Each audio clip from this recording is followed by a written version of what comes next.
Abdülhamid Damlı'nınki bir sözünü eslayapmiz. Bu adam 97-yili 9-taşta Peygamberimizin hayatıdan ders kılgan vaqtida muş g'ari hayraniki sübte haqida kelib Peygamber Aleyhissalatu Vesselam'nınki müşahaki çıqqanligini tasvirlab, hatta o'zining o'sha hajga kelish faoliyati bilan mushtaq chiqqanligini tasvirlab, nihoyatda hissiyatli holatda bu odam yig'lab ketgan. Shu vaqtda deb men mushtaqqa chiqib 2 soatdan ortiq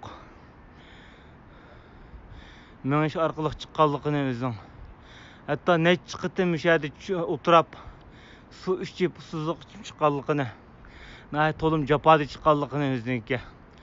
Resulullah'ın iziga ergishib, Resulullah mangan bir yani menib butunca vahiy tushgan o'rin uchun Allah'ın Resulullah'a bo'lgan muhabbet uchun müşahak chiqqanligini o'zing, lekin to'lim jafo tortganligini, lekin Resulullah'ın qanchalig'an jafolarni tortganligini, necha qitim chiqib Resulullah'ın müşahada ümmetning bir g'amini yeb müşahada ibodat qilib, ümmetning istiqboli uchun Resulullah'niki